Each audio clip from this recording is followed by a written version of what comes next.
Joining us now is Senator from the Loudoun County area, Republican, Dick Black, a Trump supporter, was a Ted Cruz supporter. Senator Black, good to have you. Hey, it's good to be here.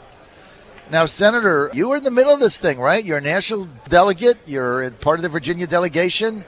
I know that some people in the Virginia delegation, like my wife and others, were lustily hissing and booing Ted Cruz last night. And a couple people got into it verbally. And as a former Cruz supporter in Virginia, now a Trump supporter, do you think Ted Cruz did the wrong thing or the right thing, and why? Well, you know, I understand primaries because I've been in 13 contested elections, so I know how it is. There's a lot of back and forth, and there's a lot of things said that you know, perhaps are not the best things. But the fact is, we're at a point where our nation is at a tipping point, and we really don't have the luxury of putting personalities and so forth ahead of the nation. I was the state co-chairman of the Ted Cruz campaign. Proud to do that and happy to do it. But last night I very much was hoping that Ted Cruz would come out and after he gave what was an excellent speech, he encouraged people to get out and to vote, but he just couldn't bring himself to specifically and explicitly say Donald Trump. And I think it has to do with some of the tensions between them. But I'll tell you, there was an uproar in the convention about it, and many of the people who were calling out were Cruz people, and they were saying, "Hey, come on, let's get behind Trump and win this presidential election." I was certainly in that camp because I want to see us win. Hillary Clinton is one of the most bloodthirsty, dangerous people who has ever run for president, and we can't afford to have her in there because she may appoint 3 to 5 Supreme Court justices. If she does, they will be rubber-stamped Marxist ideologues. They won't give a hoot about the law. There'll be politicians on the bench, and I'm not sure that we'll have another free and fair election. So, yeah, the answer is I was very much hoping for a full-throated endorsement of Trump. I didn't hear it, and it was a disappointment. Well, Senator Black, I appreciate that, and I really respect your weighing in on this. I know it was a difficult night, and I also want to tell you how much I appreciate your understanding of there's 3 sorts of delegates here. There's the, hardcore, I guess, never Trump Cruz delegation that really is still mad about Trump winning the nomination. There's not a lot of them, but there's a handful, some of them in our delegation. And then there's, just basically party regulars, establishment Republicans that, they're going to back the nominee. But then there's a large contingent here, as you know, Senator, of really hardcore, what I call Trump movement Republicans that worked hard to be delegate because they believe in this movement and this man and his policies, and they believe in that very, very strongly. And so we were very upset last night, and a lot of people couldn't understand it, just blow it off and this and that. And I appreciate your understanding that. I mean, a lot of us last night just couldn't believe what we heard. And it was like, okay, we give this guy prime time, we give him 10 minutes, he speaks for 25, and then, craps on our candidate and our movement. What's up with that? And you got to ask yourself, what was his objective last night? I mean, what was his objective? Do you have any idea? Well, I mean, I wouldn't use quite the same terms myself. He was careful not to say anything negative, and he really encouraged Republicans to get out and vote. He said you cannot sit out this election. And obviously he's not encouraging people to go out and vote for Hillary Clinton. But I think he just, there was a lot of bitterness during the campaign, things said about his wife that certainly were not wise. But you got to get over it, because no matter how rough and tumble the campaign is, you've got to put the nation's interest first. Now, I do believe that there are elements of the party who say, you know what, if Hillary wins 4 years from now, we'll come back and we'll put a real hardcore conservative in office. The problem with that is this election is unique because of the number of Supreme Court nominees. Now, if you look back in history, the Republicans, sometimes they select good justices, sometimes they select bad ones. The Democrats have a laser focus. Everybody they put on that court is a wicked SOB, and they never change. They could care less what the law says. They're there as politicians, and they're there to do the bidding of their party. And so anybody who thinks that we can count on having fair elections in four years and redoing things, that's a pipe dream. It's not going to happen, because Hillary Clinton is going to keep the borders open. We're undergoing this immense immigration, which really amounts to ethnic cleansing. That's what they're trying to do.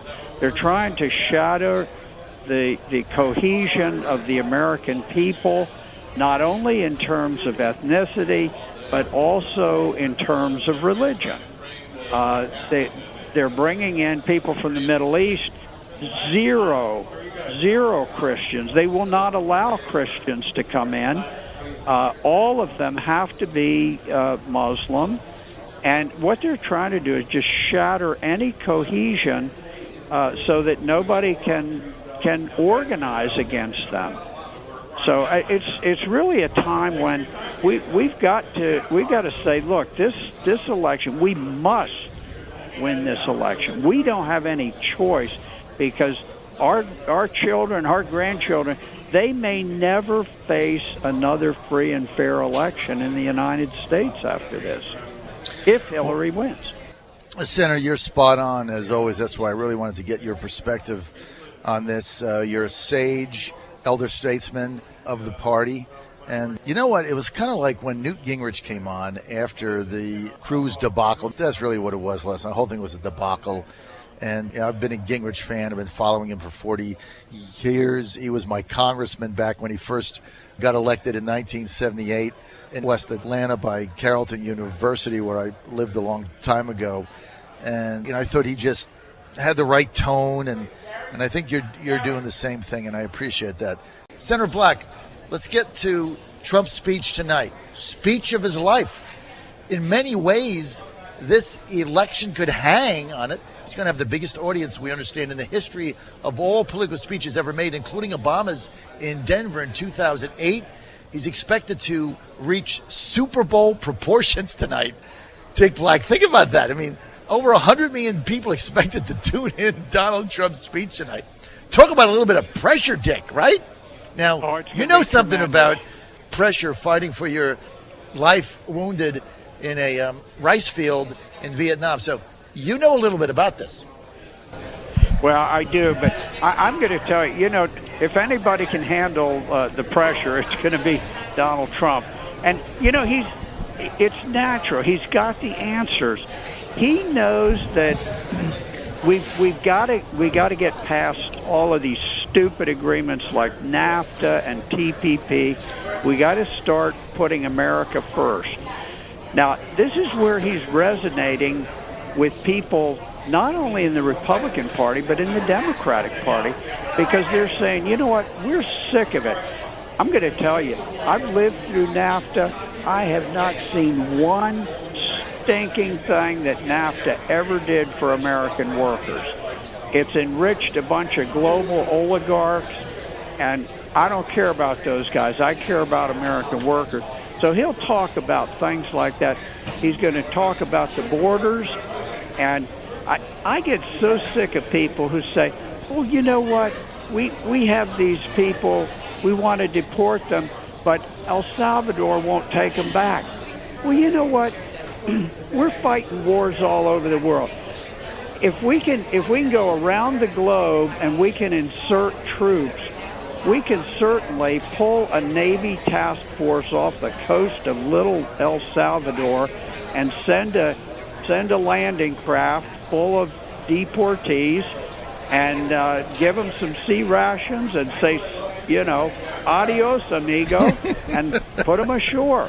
We don't need any permission from these third world countries. Just send their citizens back to them. I mean, it makes too much sense, Senator. There's too much common sense going here. When you and I get together, it's like a common sense fest, don't you think?